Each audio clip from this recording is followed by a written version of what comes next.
Life a Man's podcast. I'm your host, Kyle Thompson. Let's get into it. All right, guys, I know we have not done Q&A in an unbelievably long period of time. Like, I'm fully aware that seemingly we've had a bunch of really important things to talk about, so we haven't gotten to any of your questions, but we're going to get into that today. So we're going to do about, 14, 15, 16 questions. That's essentially what we do. Not sure how this is going to go because we got questions and they're all over the place and I can't even remember what most of them are, but let's see how it goes. Let's dive in. First question of the day. What are your thoughts on the COVID-19 pandemic? So, I've gotten this question or some form of it a lot. Guys, if you go back to episode 127 of this podcast, it's called What COVID-19 is Doing to Us. I go into a lot of detail there, but I don't get into a lot of the detail in terms of like the ins and outs of what's going on in the Trump press conferences or any of the things that's being said in the media. And so I've thought a lot about this question. And so I've got a bunch of random thoughts. And guys, these are not in any particular order whatsoever. There's not a crescendo at the end. I don't even know what the last thing I'm going to say is. But I have had a lot of thoughts, and I've been taking in a lot of content because anywhere you look, that's the content you're getting right now is COVID-19, coronavirus, and what are we going to do? What's America doing? What's China doing? All these different things. Are we going to stop giving money to the World Health Organization? Whatever the situation might be. But there's a lot of random things that I've thought about, so let me just kind of get into some of those thoughts. The first thing is we should all be very skeptical of the World Health Organization. It's very concerning to hear some of the things that they've been saying and the water that they've been carrying for China. And China pays a considerably less amount than what the United States does. I think the United States puts about $500 million a year for the World Health Organization, and China does 30 or 40 million, maybe 50 million a year. And yet, anytime there's something the World Health Organization can do to be complimentary of the authoritarian regime there, that they do it. So I think we should be very concerned about that. Another thought is I cannot imagine just how painful it must be for people that are actually dying from this, and they're dying alone, and they're dying away from their loved ones, and just the pain that they have to be going through emotionally, but certainly for the pain that the family members are going through as well. There's no deathbed goodbyes. They're not even there. And I haven't heard any stories of any hospitals. I'm sure they're doing some of this. I would think so, but maybe doing some sort of a FaceTime or some sort of a Zoom call with their family members or just something like that. So there's at least some sort of presence felt, even though it's over the interwebs or whatever. But that's just got to be absolutely crushing and unbelievable. Most of us, when we do think about death and the family members in our lives that we might lose, the family members that we have lost, there's at least that time you got to spend with them. And I mean, I remember when my great-grandmother passed away, I came to the house and I asked if everybody could leave the room. I just wanted to spend some time with her alone, just a couple of minutes. And I just sat there and talked to her. And I don't know if she could hear me because she was really, to be fair, she was days away from death at that point. But that really wasn't the point. I got to spend some time with my grandma Bonnie, and, it just kind of is what it is. And there's tens of thousands of families at this point where nurses and doctors can go into the room, but husbands and wives can't, or kids can't, or grandkids can't. And so that's got to be absolutely crushing. The next random thought here is, without a doubt, excluding China, which we'll get to, the death toll numbers that you're hearing will be much higher than reality. Because here's the thing, China is lying. This week, or I guess by the time you're listening to this, it'll be last week, they've reopened Wuhan and, they've done such a great job. And the U.S. has the most deaths out of any country in the world. Yeah, my butt. You've got to be kidding me. If you believe that, I got a bridge in Brooklyn I can sell you. But at the same time, you can't believe China's numbers. Anything that they say, they are an atheistic, authoritarian, communist regime. You can't at all agree with any of the things that they're saying. But many reports in the world of people dying are actually inaccurately being reported and being counted. There are people that are dying with COVID-19. We've seen reports of this all over the world, so I'm not making this up. I'm not some sort of truther, right? There are people in the world that are dying with COVID-19, but they're not dying from COVID-19. And yet they're still being counted as COVID-19 victims. So if you extrapolate that out a little bit, you might have people that actually died of a heart attack. They died of some sort of lung issue, but they tested positive for COVID-19, so their death is being counted as a COVID-19 death, even if their death is not directly caused by COVID-19. So guys, without a doubt, the death toll numbers that we're being told are much higher than reality. The next random thought is screw China. Yeah, just screw China. Not the people of China, mind you. That's not what I'm saying. Screw communism, screw authoritarianism, screw atheism. The thing about it is because of authoritarianism and communism, all the things that I just said, there's a lot more people that are going to die. I mean, a whole lot more people that are going to die. They pushed everybody off. You know, they've got something on the World Health Organization, so they weren't able to kind of come in there. The doctors that were trying to sound the alarm disappeared, right? And then we've got all of these people that are traveling into and out of China for weeks and weeks, if not months at a time, before it's like, oh yeah, this is kind of out of our hands. We don't really know how to tamp this down. Because they're trying to keep the party in power, the Communist Party that's in power. They want to keep them in the good graces of everybody, and they want to make sure that nobody looks at them like they don't have everything figured out, right? And there was one report, and guys, I tried to find it, and if I could find it before the release of this episode, I'll make sure I put it in the show notes. But there was this thing that broke down when China basically sounded the alarm and what would have happened if they had gone back 1 week at a time and done it 1 week earlier, or 2 weeks earlier, or 3 weeks earlier. And what this study found, and again, we don't know the model or any of those types of things, I'll try to find it for you, that if China had swallowed their pride and 3 weeks prior, just 3 weeks prior, sounded the alarm, that 95% of the fatalities that we are going to experience as a globe because of coronavirus could have been avoided. I mean, just think about that. Let's say 100,000 people end up dying in the United States, which it's going to be considerably less than that, but let's say it's 100,000. That number could have been 5,000. I mean, not even a blip on the radar. Every single one of those lives is incredibly important. Those are all people that have the Omega Day. But at the same time, like that doesn't even like come into our consciousness. We don't even think about that. But all because of how China is and how they carry themselves, we've got this global pandemic that is crushing everybody. So yeah, screw China. Next random thought is Americans can't do math. And some of this is the media just being bad at their jobs and being evil. But some of this is just when people are like, oh my gosh, we're the worst at it. What is the Trump administration doing? What is the government doing? What is my mayor doing? What are all these people doing? We have more cases than anywhere else in the world. Again, you're assuming that China's numbers are accurate, which you're a moron if you believe that. But the thing is, guys, is when you test more people will test positive. Right? There's a numerator and a denominator, and we're not concerned about both equally. And so I've just been astonished when I see people online, and I've tried I have not engaged with anybody's commentary online, but it's like, yeah, if you test more people than anybody on the planet, presumably you will get more positive tests than anybody else on the planet, right? That's just basic, simple math. Another random thought here is without a doubt, including China, the number of COVID-19 positive cases will be much lower than reality. Much lower than reality. Because here's the thing. All the available data shows that a potentially enormous amount of people globally have actually contracted the virus and were asymptomatic and or had no complications whatsoever. And so whatever the number ends up being, so when we're sitting here a year from now, it's April 2021, and we're sitting here and we're looking at the numbers of people that had coronavirus, the number of people that were infected with this.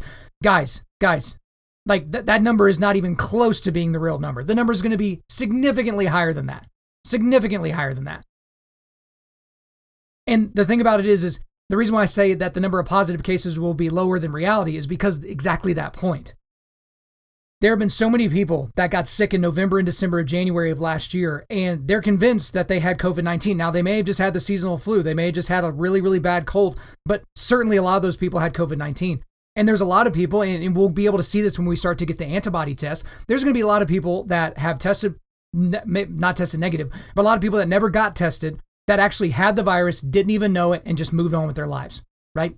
So that's going to be an issue for us moving forward. We'll have to reckon with that. Another random thought here is, in a way, our willingness to tank the United States economy to save lives actually proves that we all have an inherent belief in the sanctity of human life. So I wish pro-abortion Democrats would think about that. I mean, we've literally tanked, let's just talk about America. We have tanked the U.S. economy in a way, we did it on purpose. This wasn't just the Great Depression. This wasn't something that just happened. We did it on purpose to save lives. I mean, just think about that. I mean, I think that's a big thing, is we do have this inherent belief that human life is this special thing that we should protect. unless it's in the womb, at which point we think we can destroy it and there's no issues.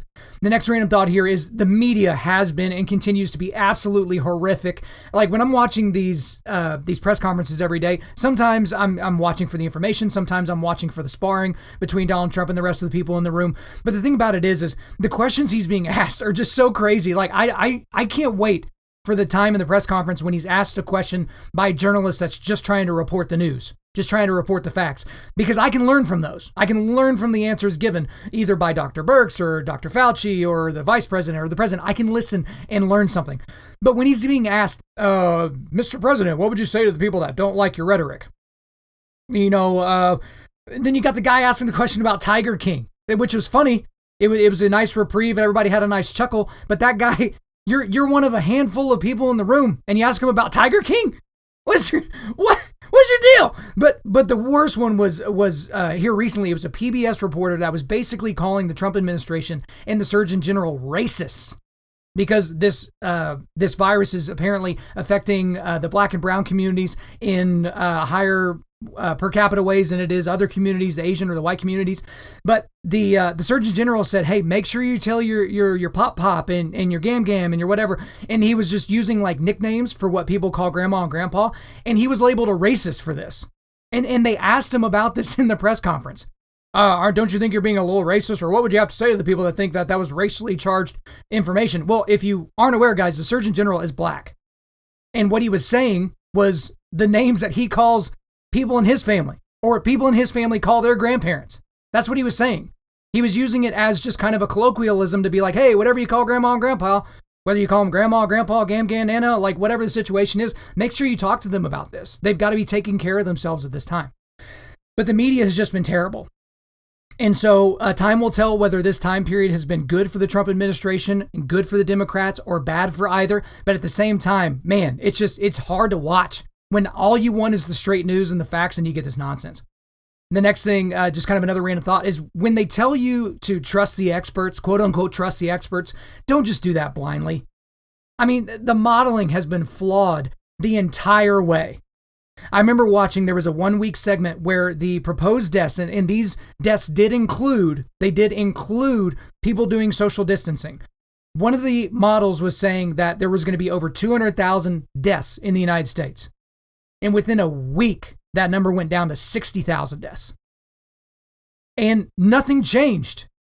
In terms of what we were doing, we didn't all of a sudden super social distance. We all of a sudden didn't super quarantine, right? I mean, and these people like, oh, the experts, oh, well, our initial calculations must not have been blah, blah, blah. The thing is these people are experts, but they're not infallible. And guys, don't let the media or morons on Twitter fool you. This is one thing that I've heard. I even heard it in my own house. Whenever people are saying the models that had all these super high death rate proposals didn't include social distancing and quarantine measures, they did include them. They said, this is what we're looking at if we do these things. Those are the main models that people are citing. So you got to be careful when you just trust the experts. Next one here is the shut everything down people. Like, let's shut everything down. These people have the unknowns of counterfactuals as their ace of spades, so they think. So just let me kind of talk about that a little bit more. Here, this is how it kind of goes. If this ends up being relatively minor, so let's say the death rate in the United States is approximately or similar to the seasonal flu, right? That would, I guess you would consider that to be relatively minor, right? They're going to say, it's because we shut everything down. Look how great we are. We shut everything down. We tamp this down. We crush the curve. It is what it is. The problem with that is there is no counterfactual to challenge them with, right? Because we don't have an entire country like the United States that has shut nothing down and had the same number of people coming in and out. We can't prove the counterfactual.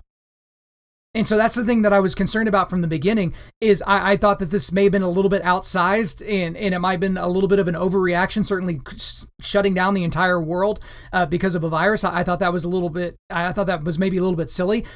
But the thing is I can't be proven right. But the people that are the shut everything down people, they think they can prove me wrong, right? So that's something interesting to think about. Another thing here is this idea, and I'm flowing a little bit longer on this. I promise, guys, we got a bunch of questions about stuff not COVID-19 related, but I'm just kind of on a roll here. Another random idea I had was there's this idea that, we're willing to destroy the entire world economy, even if it saves one person's life. But guys, that's nonsense. And I'm not saying that I disagree with the statement. I'm saying that we don't actually believe that. No one actually believes that. And this is how I can prove it to you, is because we have to look at other deaths inside the United States. So I'm just going to run these down. These are from the CDC, guys, so don't try and check me later. But here's the deal. In the United States, every year, alcohol abuse deaths accounts for around 90,000 deaths a year. And all these stats are going to be up and down depending on the year, but around 90,000 deaths. So do you guys want to go back to prohibition? I mean, if we can do things as a government and as a people to even save one life, isn't it worth it to just have no beer or whiskey available anywhere at all? Is anybody willing to do that? How about diabetes-related deaths every year in the United States? Around 80,000 people. Do you guys want to shut down every fast food restaurant? Every ice cream shop?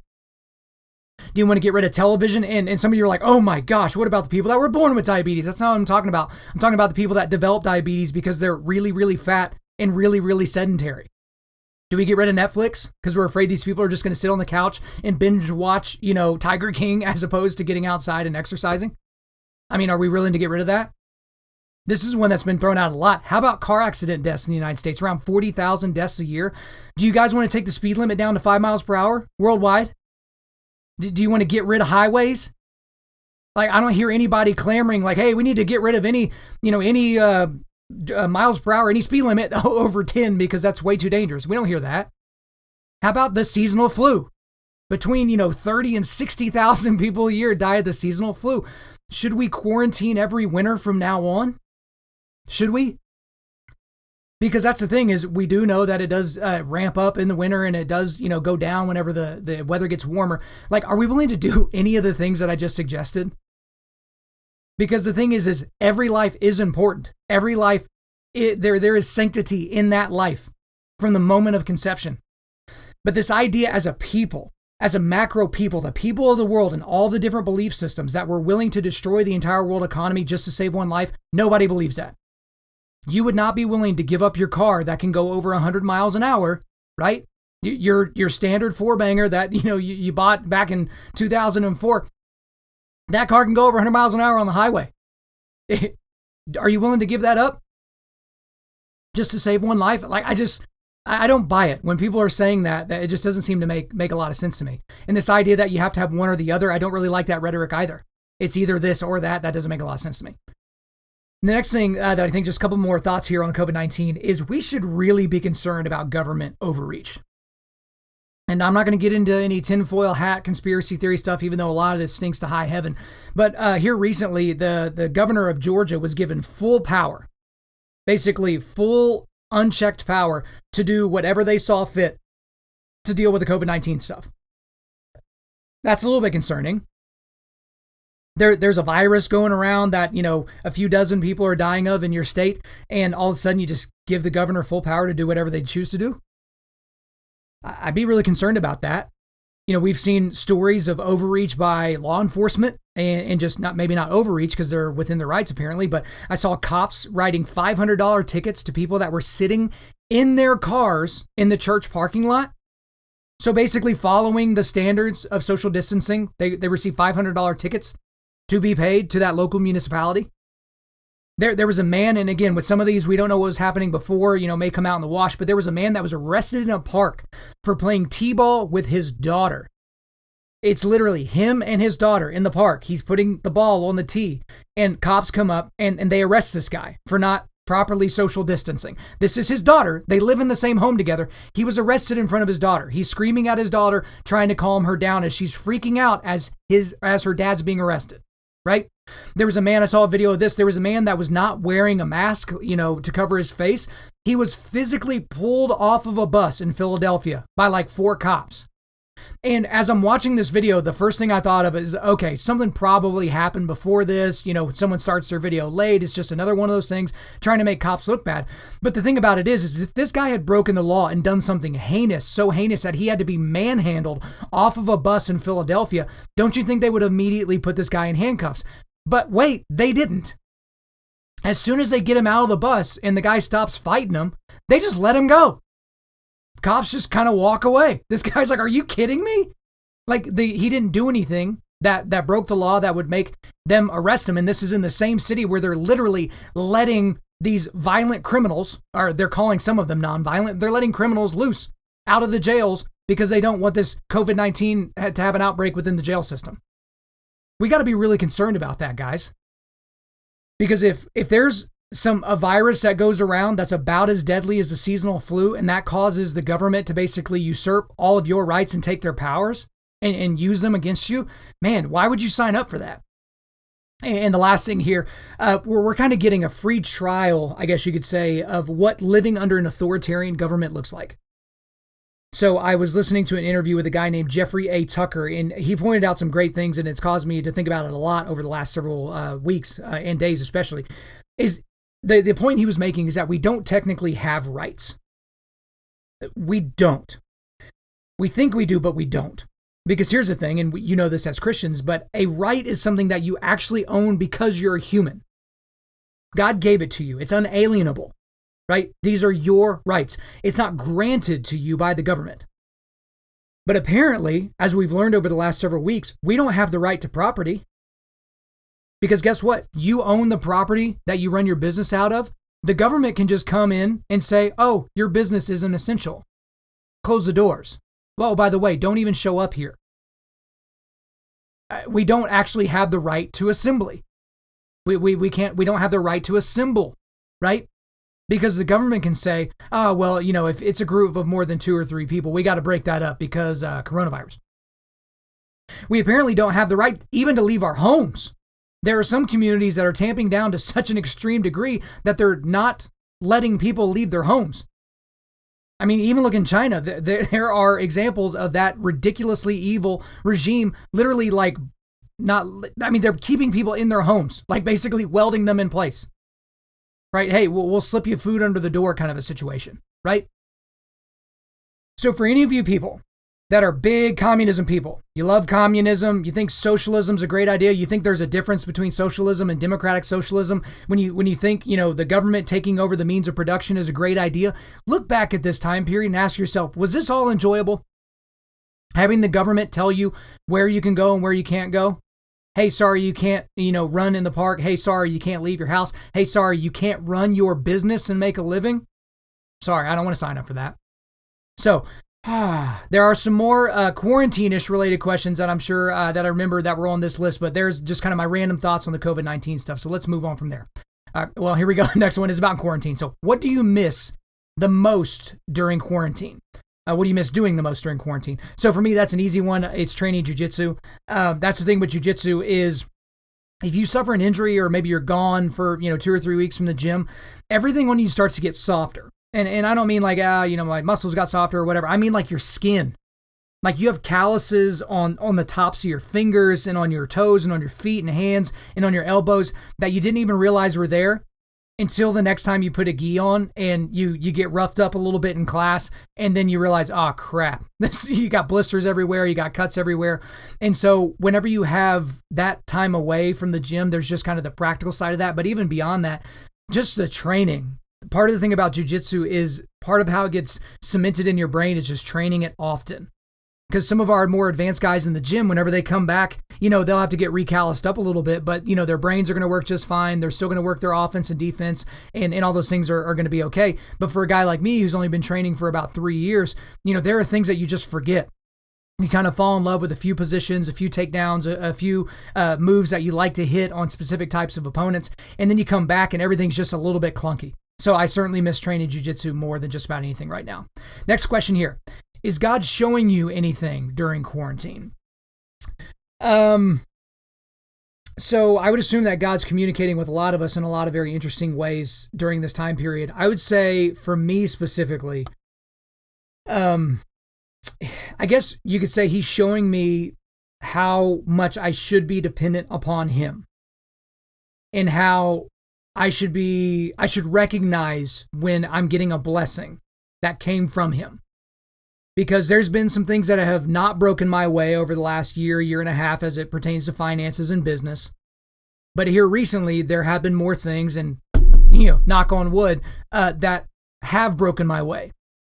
And so you might think it's like, well, gosh, it's because you're just so good. And, you put the happy thoughts into the atmosphere, it attaches the other happy thoughts and it rains down blessings on you. Well, that's not real. That's not realistic. But this is a time where my wife and I, as we lead into getting our first kid welcomed to the world, where we could be in a pretty bad spot considering how some of our businesses and some of the things that we normally do to make money have been shot down and shut down by the government. And so I would say that it's just this overwhelming recognition that God's got us, that he's going to take care of us. And probably most importantly, let's say things didn't break my way during this time period. Okay, let's say it went the opposite direction. That doesn't make God any less real or any more real. It's just a different situation. And so I guess that's what he's been showing me. All right, next question here. What do you think of Dana White creating Fight Island? And should the UFC even be doing fights right now? So for those of you that have been keeping up, there was a fight card that was supposed to happen in Brooklyn where it was going to be Khabib versus Tony. And as a lot of people predicted, there was going to be something that happened. And it took a global pandemic basically to make sure that fight didn't happen. So it was canceled for a record 5th time. But they were trying to keep that card together. They brought in Justin Gaethje to fight against Tony Ferguson. But about a week and a half before that fight was supposed to go down in a undisclosed location, and then they disclosed it like in Indian land somewhere in California. Apparently, Gavin Newsom, the governor of California, called the Disney and ESPN executives and said, hey, tell Dana White to chill out, blah, blah, blah. So that card was canceled. But as of right now, Dana White is adamant that within the next month or so, he has secured a private island in international waters that will house fights. And just to be honest, I think that's freaking awesome. Because at the end of the day, nobody is being forced to fight. It's kind of the same argument I use when people are like, why don't they pay college athletes? Amongst all the other dumb reasons that people give, the biggest thing is because the reason why I say no is because they're choosing to do that. You choose to play a college sport as a amateur athlete. No, you're not going to be paid a salary to do that. Just chill out, relax. But at the same time, these fighters don't have to fight right now. So if they're overly concerned about being around another fighter, if they don't trust the testing mechanisms that surely the UFC will have in place for its fighters, for its coaches, for the referees, for the judges, for the camera people, for everyone. If you don't trust it, then just don't fight. And so for me, I didn't have any problems with the UFC, even doing that fight at the location in California. And so for me, I think it's super gangster what Dana White's trying to pull off. He's trying to be the first sport to come back. And they've got a lot of fights that they've got to put on for their UFC contract with ESPN. So they're going to be trying to put on fights every single week. They might even double up some weeks, right? I think that's great. So should the UFC even be doing fights right now? Yeah, sure. Why not? Why wouldn't they do fights right now? Again, I think a lot of the stuff that we're doing with coronavirus is good, but a lot of it is overboard. And so this idea that every sport on the planet should not do anything at any point until the government says it's okay, I think is hogwash. It's ridiculous. But even beyond that, why, if fighter A and fighter B are both tested for coronavirus, both come back negative, judge 1, 2, and 3 all test negative for coronavirus, and the referee all test negative for coronavirus, why can't those people be there? Why can't they fight? Why can't they make a living fighting? Guys, fighters don't make money unless they fight. Unless you're in the PFL, it's a slightly different thing. Those guys have kind of a salary system, but it is all based on the fact that those guys will fight eventually, right? So I think it's awesome what he's doing. All right, next one here. How does the cancellation or postponement of most of the UFC events for this summer affect the 2020 Conor McGregor season? Okay, so Conor McGregor has talked about coming into this year, and he obviously fought Cowboy Cerrone in January and destroyed him, that 2020 was going to be a season, that he wanted to fight 3 times. It would be a season. He would leave with one, if not multiple belts, whatever the situation may be. The thing about it is whenever Tony and Khabib got canceled because Khabib was quote-unquote stuck in Russia, automatically when they brought Justin Gaethje in, I thought that was going to be a problem for Conor because all the rumblings were that Conor was going to fight Justin Gaethje this summer, and then Tony and Khabib would have fought a month or two before that, and then basically the winners of those 2 matches would face each other later this year. Well, if you don't know, Khabib is a Muslim, and so he doesn't fight for the months leading up to Ramadan, doesn't fight until after Ramadan, so he's at the earliest going to be able to come back in like September. The thing about it is right now, since they pushed those fights back, I don't think they're going to let Justin Gaethje fight Tony Ferguson anymore. You may as well put Tony Ferguson back on the calendar with Khabib. May as well make that happen. right? But if that doesn't happen, essentially what we're looking at is Conor McGregor doesn't really have a dance partner. That makes sense because I don't necessarily want to see him fight Jorge Masvidal. The Nate Diaz thing, I don't think the UFC wants to deal with having to figure out how to convince Nate Diaz to get in there and fight. And the other thing is, in those fights, both of those guys took quite a bit of damage. And so the idea that Conor could bounce right back and fight Khabib or Tony Ferguson later on this year, I think is a little bit dubious. But at the same time, I guess the best answer to this is who the heck knows? Like, who knows what this is going to do? Because let's say Fight Island doesn't work out.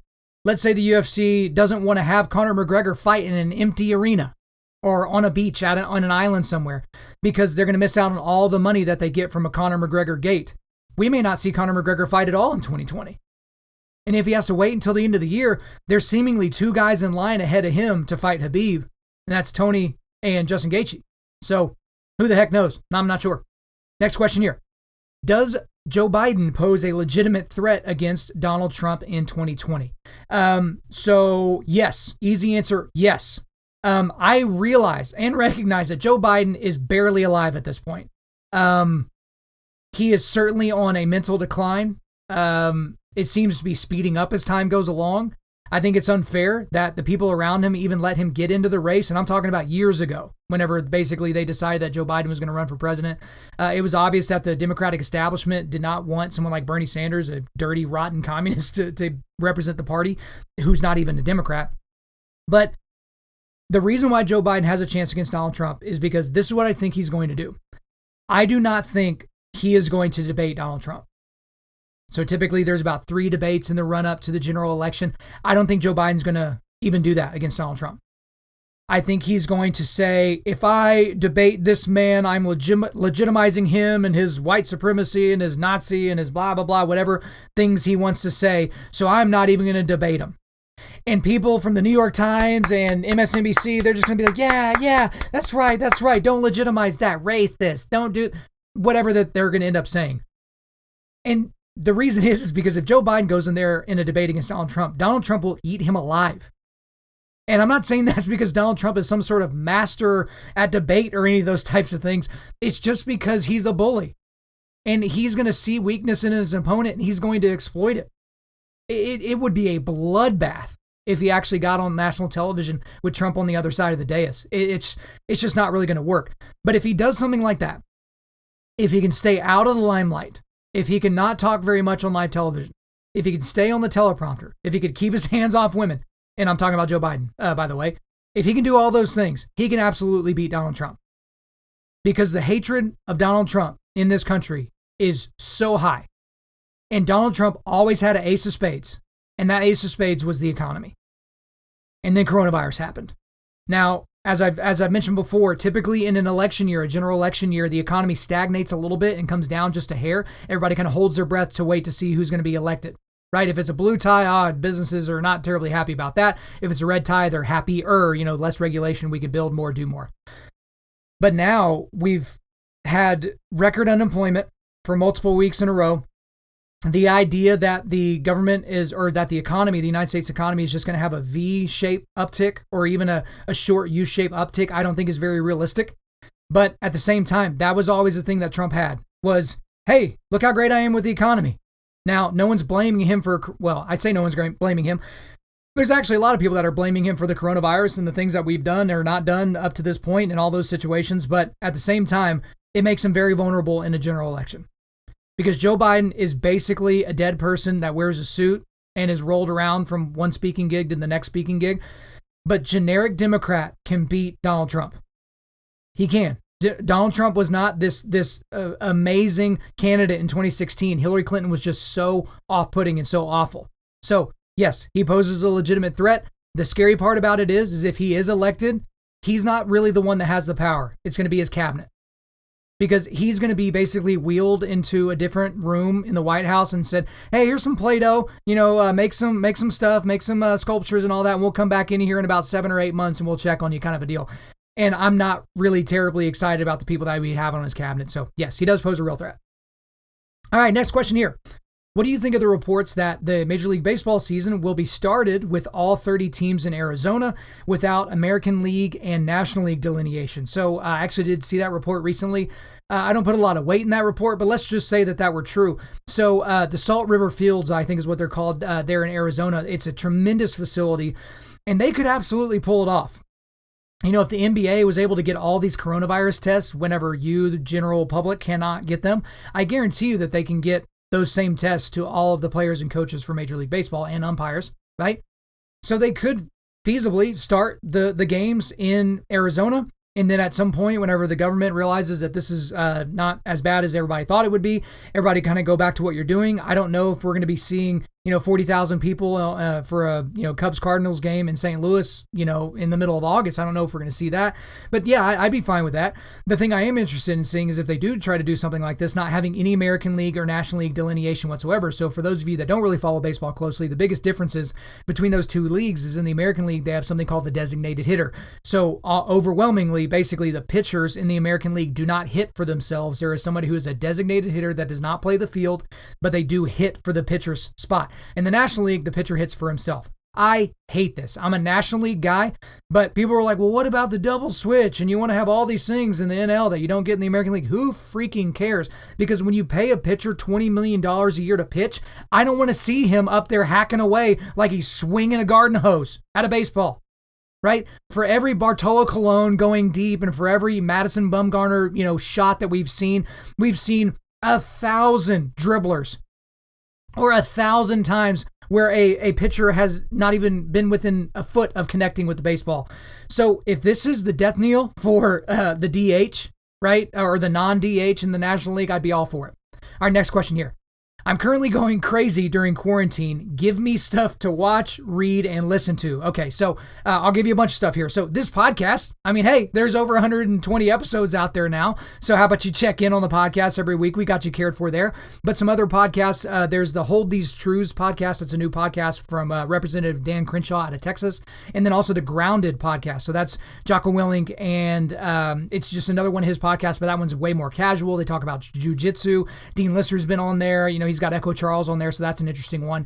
A few books, some you've heard me talk about, some you haven't. The Professor in the Cage by Jonathan Gospel. That was the book of the year that I read last year. There's The Cross of Christ by John Stott. I have not read that one yet. These last three I haven't read, but they're immediately on my to-read list. The Cross of Christ by John Stott. That has been recommended to me by about 1,000 people. So that's one. And then Dan Crenshaw, again, he just released a book called Fortitude. So that one seemingly has a lot of information that you guys would dig. And then Boys Adrift by Leonard Sachs. So since I'm about to have a boy, bring a boy into this world, I think that would be beneficial, and I'll make sure all those books are in the show notes for you. For music, obviously last week, and you saw the new intro music here, we've got the new August Burns Red album Guardians, so check that out. For any of you that are a little bit more into worship music, but maybe don't like some of the crappier worship music, Shane and Shane, they have an album they released several years back called Psalms Volume 2, so that's probably the best worship type stuff that I get into is that. And then may he rest in peace, but the great Bill Withers passed away here recently, so do yourself a favor and dust off the old album with him and check him out. Some movies that I've watched recently that have been sticky. Joker, I thought was fantastic. It's incredibly dark, but I thought it was a fantastic rendering of the Joker. And then Only the Brave. So this is a movie, James, I think his name is Brolin. Anyway, he plays Thanos. So that guy, he's basically, they talk about these hotshot firefighters and all that. So I thought that was a very fantastic movie. And for television shows, apparently if you watch anything other than Tiger King right now, you're a weirdo. So watch Tiger King. There you go. All right, next question here. Who would win in a fist fight, Abe Lincoln or Gandhi? Okay, so thanks to the guy that sent this very, very serious question. And we're not going to spend a lot of time on this. Gandhi was a punk. He would get knocked out quick. Abe Lincoln's got that reach. He's got the built-in face guard with the beard. He's destroying Gandhi. Next question. All right, here we go. What are your thoughts on the stock market fluctuations? What does it look like a year from now? So, well, gosh, if you can predict the market, no one would have a podcast. You'd be sitting in the Amalfi Coast in your 100-foot yacht. But like I already said earlier in the podcast, typically in an election year, you have a stagnant market. It goes down maybe a little bit. The market can't really continue to go down. Like, we lost all of our Trump administration gains, but we've seen some rebounds over the last several weeks because of the idea that the coronavirus stuff isn't as bad as we thought it was, and that we're going to be able to get back to normal. I think for a lot of people, guys, if you're in your 30s and 40s right now and you got, multiple decades until you retire, don't really worry about what you get on your statements for your IRAs and your 401ks and all that. For those of you that are a little bit closer to retirement, it's tough because we've had unprecedented growth over the last decade. We had the slowest recovery from a downfall in the market, from a recession during the Obama administration, but everything took off like a rocket ship with Donald Trump. So you can say that that's Trump's doing, you can say it's Obama's doing, and Trump just kept it going. I don't really care what you say, but we don't typically have 10 plus years of prosperity. There is a recession at some point. So even before COVID-19, there was going to be a recession. There was something that was going to happen to basically correct the market. We've kind of had an influx of a market correction with the coronavirus stuff. So who the heck knows, man? A year from now, I would expect it to be better, but can't be sure. Next question. As a Christian, how do you balance living by faith in Jesus Christ and prepping for your future problems? Okay, so it's kind of like a Christian prepper thing. I'll change the question. Is it okay to be a Christian prepper? The thing about it is I do think it's okay, because the people that are just like, I don't need to buy life insurance, God's going to take care of my family.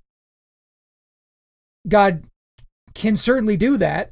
And one of the ways that he's provided you that, one of his provisions has been the invention of life insurance. So yeah, if you were to die and you're the breadwinner for your family and your family only has a couple of months worth of cash on hand, yeah, let's get you some life insurance. Because guess what? If you don't have life insurance, then it will take some sort of intercession to have your family taken care of. It'll be the church taking care of them, or their family, or some charity or something like that. Same thing, like if you have food, if you have some food that'll last a few years and it's in your storm shelter or in the top of your pantry or something like that, just in case we have a situation where we have a lack of food going around, something happened there, like, yeah, I think that's completely okay. I don't think you can find a legitimate biblical reason why you shouldn't prepare for your future. Otherwise, we wouldn't have food at all in our pantry. We would just wake up every morning, go outside and stick our hands out. Be like, all right, God, I'm hungry. I just think about the practicality of that. And the same thing we've seen with this whole COVID-19 thing is we've seen that businesses and families are really crappy at financial planning. I mean, I know this intimately because I've talked to hundreds of families about this exact thing. But you see these businesses that, within a week or two of being shut down, they're out of business.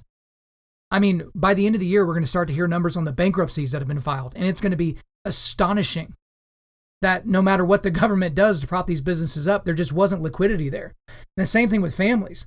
Like, if you have a mom and a dad and they were both working and both were let go or furloughed during this time and they haven't gotten that government check yet, they don't have enough money to do things. There are these food banks that have, miles long lines outside because people don't have food. And I'm certainly not dogging these people, but part of that is planning. Part of that is saving money for a rainy day. That's where I think, Dave Ramsey says a lot of really financially illiterate things. But one of the things is having $1,000 in the bank, having 3 to 6 months rainy day fund before you start doing any of the sexy financial stuff. Yeah, this is one of those moments. Because if you and your wife both lost your jobs on the same day, but you had 6 months worth of have to bill money, and by have to bill money, I mean, if you both lose your jobs the same day, get rid of Apple Music, get rid of Netflix, get rid of any of your subscriptions, just groceries and paying the mortgage and stuff like that. If you've got 6 months ready to go, you're not freaking out. That doesn't mean chill out for 5.5 months, right? But you're not freaking out. And so I think it's absolutely a good thing to be prepared for future problems. I don't think there's a problem with that at all. Next question here. What is your current favorite bourbon? I just tried Buffalo Trace recently, and it goes straight to the top of my list. So yeah, certainly Buffalo Trace is a good one. So my favorite bourbon that I've ever had, and it's ruined my palate, is Pappy Van Winkle Family Reserve 20-year-old. And some of you are like, Kyle, don't you mean the 23-year-old? No, I do not. So I've had the 10-year-old, the 12-year-old Lot B. I've had the 13-year-old Rye, the 15, the 20, and the 23. For my money, the second best whiskey on the planet behind Lagavulin 25 is Pappy Van Winkle 20-year-old. That is the best bourbon that I've had. It's got an overwhelming amount of kind of a pipe tobacco aroma, and kind of red berries is on the palate. I really like cherries, and so that kind of has a red berry finish to it. If you don't wash out your glass or pour something else in it immediately, an hour or two later, you can go back to your glass and it'll still smell really, really good. It'll smell like you just had the liquid in there. And so that is an absolutely fantastic whiskey. But that is a whiskey that not many people are going to be able to ever try. So another one that used to be my quote unquote daily drinker was Weller Antique 107.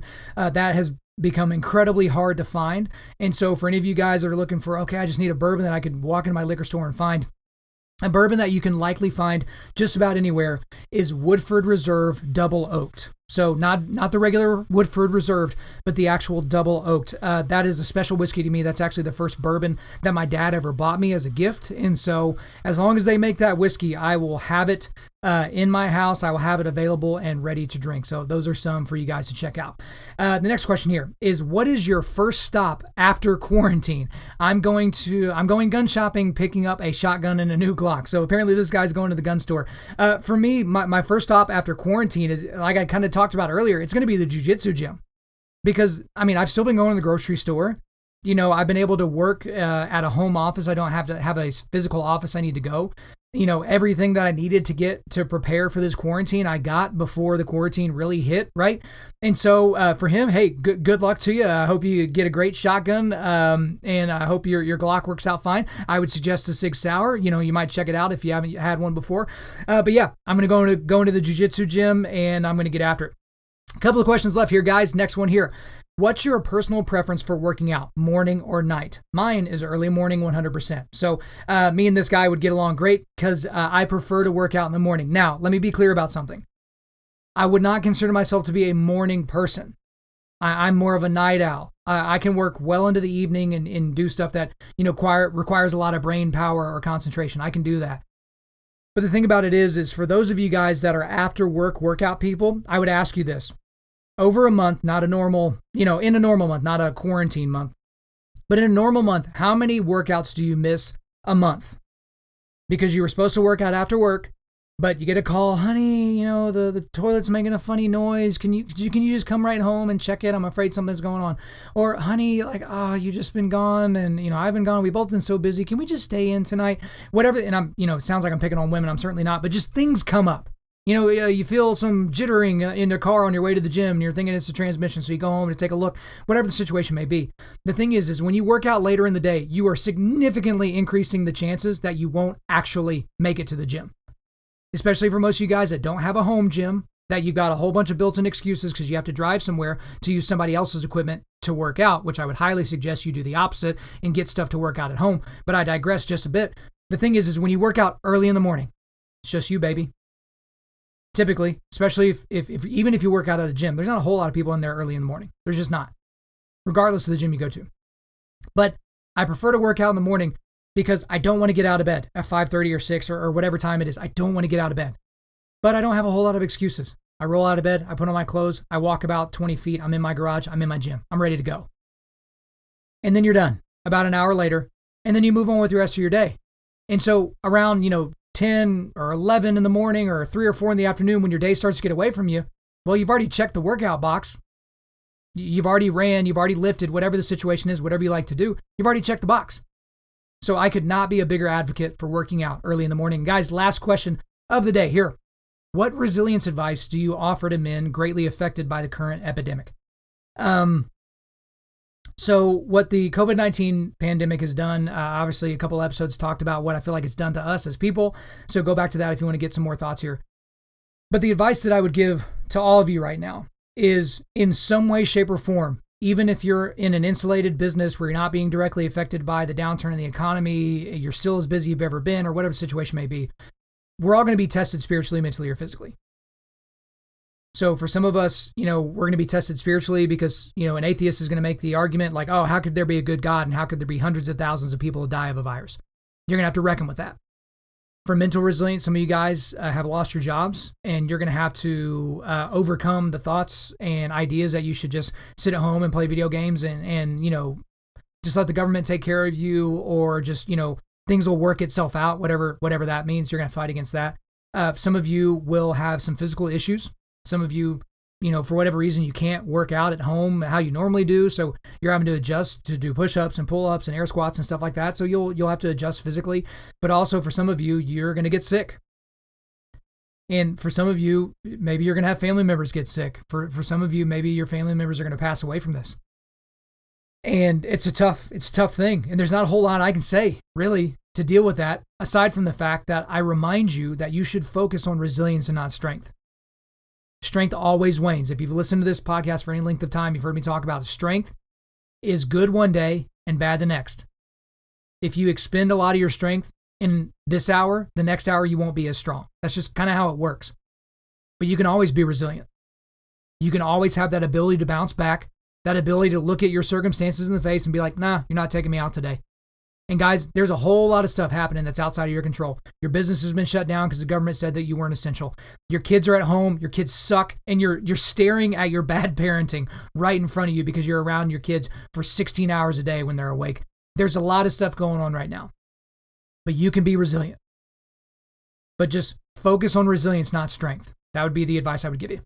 All right, guys, before we let you go, we are going to do a quick resilience boost. As you know by now, we are a men's ministry, and our mission is cultivating manly resilience. Specifically, we do that by providing content like this podcast that helps you forge spiritual, mental, and physical toughness. So for today, the links I've got for you, I've got another link to the August Burns Red Guardians album, so you can check that out. Definitely want you to listen to that. And then the 4 books, I've got links for you here. The 4 books I talked about earlier, The Professor in the Cage, The Cross of Christ, Fortitude, and Boys Adrift. Guys, thanks so much for listening to the podcast. I really do appreciate it. If you would, please subscribe on Apple Podcasts, iTunes, Spotify, Google Podcasts, or Stitcher, and refer your friends to listen. And please, please, please share this on social media. Also, guys, if we deserve a 5-star review, please leave us 5 stars and a few sentences letting us know why you like the content. I'm currently booking speaking engagements for the entirety of 2020 and the beginning of 2021. So if you want me to come speak to your team at your men's event on your podcast, hit me up, info@Undaunted.Life. Again, that's info@Undaunted.Life. The website is www.Undaunted.Life. You can follow us on Instagram and Twitter @Undaunted.Life or Facebook.com/Undaunted.Life.